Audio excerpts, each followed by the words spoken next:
புரட்டாசி மாதத்தின் முதல் ஞாயிற்றுக்கிழமை மற்றும் மகாலய அமாவாசை தினம் என்பதால் காசிமேடு மீன்பிடி சந்தையில் மீன் வாங்க மக்கள் ஆர்வம் காட்டவில்லை. கூடுதல் விவரங்களோடு இணைகிறார் செய்தியாளர் நிர்மல்குமார். நிர்மல், வணக்கம். விவரங்களை பதிவு பண்ணலாம். நிர்மல், வணக்கம்.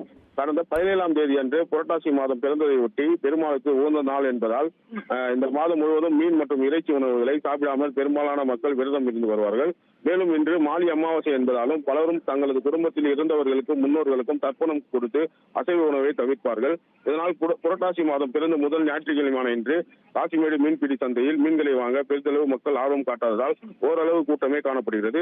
நள்ளிரவு 2 மணி அளவில் ஏலமுறையில் துவங்கப்படும் இந்த வியாபாரத்தில் சிறு வியாபாரிகள் முதல் பெரு வியாபாரிகள் வரை எப்போதும் போட்டி போட்டுக் கொண்டு மீன்களை வாங்கி செல்வது வழக்கம். ஆனால் இன்று மீன்களின் வரத்து குறைந்ததால் பெருமளவு வியாபாரிகள் மீன்களை வாங்க ஆர்வம் காட்டவில்லை. சிறு வியாபாரிகளே மீன்களை வாங்கி சென்றிருக்கின்றனர். மீன்களின் விலை பட்டியலானது கடந்த வாரம் 1200 ரூபாய்க்கு விற்ற வஞ்சரம் இன்று 800 ரூபாய்க்கு விற்கப்படுகிறது. அதேபோல் வௌவால் 800 ரூபாய்க்கு விற்றது இன்று 600 ரூபாய்க்கும், நன்று 400 ரூபாய்க்கு விற்றது இன்று 200 ரூபாய்க்கும், இறால் 450 முதல் 550 ரூபாய்க்கு விற்றது இன்று 250 ரூபாய் முதல் 300 ரூபாய்க்கு விற்கப்படுகிறது. கடமா 500 ரூபாய்க்கு விற்றது தற்போது 350 ரூபாய் முதல் 400 ரூபாய்க்கு விற்கப்படுகிறது.